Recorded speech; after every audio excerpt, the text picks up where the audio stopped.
एक ऐसा ऑपरेशन जहां दुश्मन के घर में घुसकर इतिहास बदल दिया गया। ना कोई वार्निंग, ना कोई अनाउंसमेंट, और जब दुनिया को पता चला तब तक सब खत्म हो चुका था। ये कहानी है दुनिया की सबसे खतरनाक खुफिया एजेंसी CIA की, और उस मिशन की जिसे सुनकर आप हैरान रह जाएंगे। तो नमस्कार दोस्तों, स्वागत है आपका ग्लोबल न्यूज़ टीवी पर।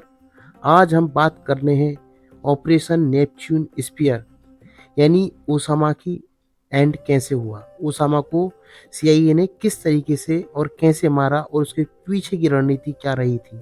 तो पूरा वीडियो देखिएगा, बहुत शानदार वीडियो होने वाला है। तो चलिए शुरू करते हैं।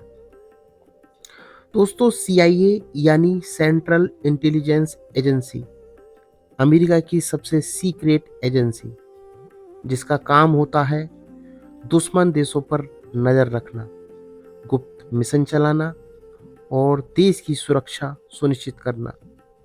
लेकिन आज हम बात करेंगे कि CIA के सबसे डेयरिंग और risky operation, operation Neptune Spear. दोस्तों, बात है साल 2001 की। 2001 में पूरा अमेरिका सही से चल रहा था।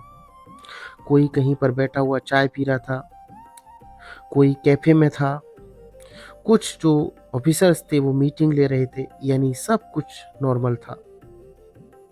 साल 2001 में अमेरिका पर दुनिया का सबसे खतरनाक आतंकी हमला होता है। 11 सितंबर को हजारों लोगों की मौत हो जाती है और पूरी दुनिया में डर का माहौल हो जाता है। और इस हमले के पीछे था एक नाम, ओसामा बिन लादेन।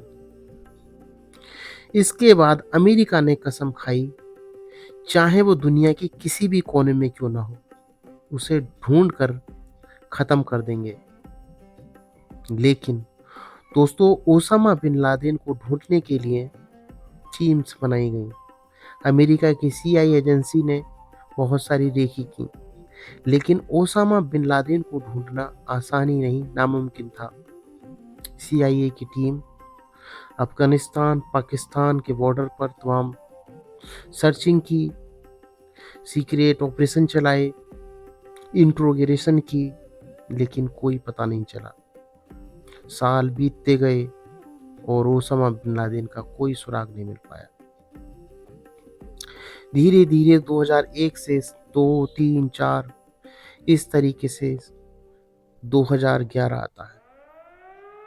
और 2011 से पहले वो कुछ इंट्रोगेशन करते हैं, बहुत सारे कुछ कैदी पकड़े जाते हैं और कुछ पता लगता है कि एक जो अपराधी था जो जेल में बंद था, उसकी रेकी की जाती है। पता चलता है कि ये ओसामा बिन लादेन का कोई खास आदमी है और सिर्फ उसी को ही पता है कि वो कहाँ छिपा है। CIA सिर्फ उसका ही रेकी करते हैं और उसके पीछे लग जाते हैं। धीरे धीरे कुछ रेकी करने के बाद वो व्यक्ति पाकिस्तान के एबटाबाद में पहुंच जाता है और CIA को क्लियर हो जाता है कि ओसामा बिन लादेन पाकिस्तान के एबटाबाद में ही है। कुछ वहाँ की चीज़ों को देख करके कि जो वहाँ पर घर बना हुआ था ओसामा बिन लादेन का, अच्छी सोसाइटी में बना हुआ था, ऊंची दीवारें थीं, लोगों का आना जाना बहुत कम था, वो सभी चीज़ों से कटा हुआ था। इस तरीके से CIA का शक और बढ़ जाता है और उसके लिए अपना शक मजबूत करने के लिए कुछ तरीके आजमाए जाते हैं। एक डॉक्टर को वहाँ पर पकड़ करके और पोलियो अभियान के तौर पर वहाँ पे सर्चिंग की जाती है, जिससे कि वहाँ का DNA मिल जाए और ये फिक्स हो जाए कि वो ओसामा बिन लादेन है। डॉक्टर की टीम उसमें एंटर करती है और वहाँ पर कुछ बच्चों का और सबका DNA यानी ब्लड लिया जाता है।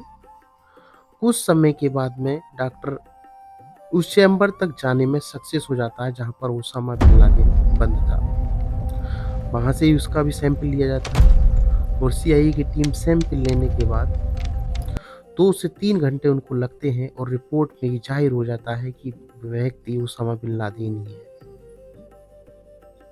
इसके अलावा बिल्कुल रहस्यमय घर था। इसमें ना कोई इंटरनेट, ना कोई फ़ोन, ना कोई अंदर आता है, ना कोई अंदर जाता है।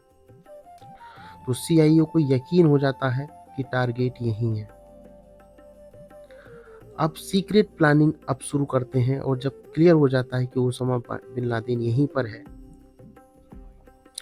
तो सीआईए ने जानकारी दी अमेरिका के राष्ट्रपति, उस समय अमेरिका के राष्ट्रपति थे बराक ओबामा।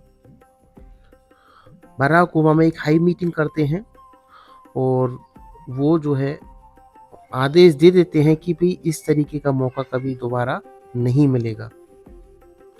अमेरिकी के राष्ट्रपति जैसे ही हरी झंडी देते हैं, यूएस नेवी सील को पाकिस्तान भेजा जाएगा।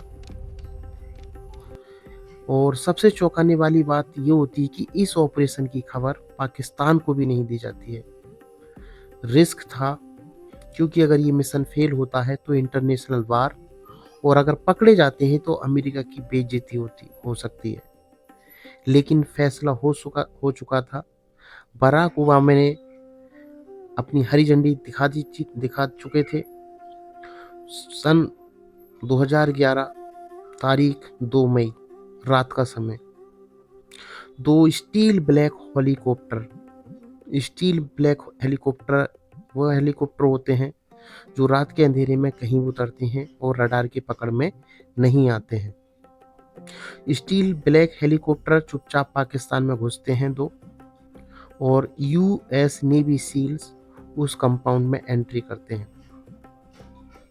दोस्तों, होता है जो स्टील हेलीकॉप्टर थे उनको 2 जगह उतरना था, एक ग्राउंड बाहर और एक अंदर।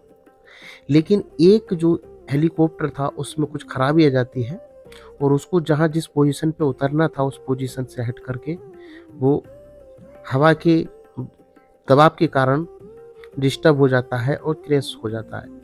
लेकिन अच्छी बात ये रहती कि उसके जो यूएस नेवी सील थे वो बच जाते हैं और सही से अपने पहुंच जाते हैं और टीम पीछे नहीं हटती है। दोस्तों, हर सेकंड एक नया खतरा, हर दरवाजे पर एक नया डर, और फिर अचानक एक फेरे को जब मिशन जो हेलीकॉप्टर क्रैश हो जाता तो लगता है जैसे कि मिशन फेल हो जाता, लेकिन टीमें जो है पीछे नहीं हटती और 40 मिनट के लिए अंदर एक एक कमरे को क्लियर किया जाता है और उसके जो कुछ जो साथ में रहता था उसको पहले मारा जाता है जिससे कि वो ऊपर ना पहुंचे, और उसके बाद टीम जो है धीरे धीरे उस कमरे तक पहुंच जाती है जहां पर ओसामा बिन लादेन रहता था। उसके बाद उसको भी मार दिया जाता है क्योंकि डीएनए रिपोर्ट मिल चुकी थी कि ओसामा बिन लादेन ही है। उसकी बॉडी को सीक्रेटली समुद्र में डिस्पोज कर दिया जाता है। जैसे ये खबर दुनिया तक पहुंचती है तो पूरी दुनिया हिल जाती है। इस बात को जब पता चलता है तो बराक ओबामा एक प्रोमोट मतलब प्रेस के साथ में एंगेज होते हैं और अमेरिका में बहुत ज़्यादा जश्न मनाया जाता है। टेररिज्म के खिलाफ ये एक बहुत बड़ा संदेश गया। पाकिस्तान पर सवाल उठने लगे कि ओसामा को कैसे छिपाया था। सीआईए का ये ऑपरेशन दुनिया के सबसे सक्सेसफुल और सीक्रेट मिशंस में से एक माना जाता है, जहां इंटेलिजेंस, प्लानिंग और करेज ने मिलकर इतिहास बना दिया। लेकिन सवाल आज भी है, क्या सीआईए के पास ऐसे सीक्रेट हैं जो दुनिया से छिपाए गए हैं? अगर आप ऐसे ही रहस्यमय और सच्ची कहानियां जानना चाहते हैं तो दोस्तों ये चैनल आप सब्सक्राइब कर लें और वीडियो को लाइक कर दें और दोस्तों तक, दूसरे जो हमारे भाई हैं उन तक वीडियो शेयर ज़रूर करें, क्योंकि इस तरीके की इंटरेस्टिंग कहानियां जो रिलेटिव और बेस्ड वो कहानियां मैं आपके लिए लाता रहूँगा। तो चलिए इस वीडियो को यहीं पर रोकते हैं। नमस्कार।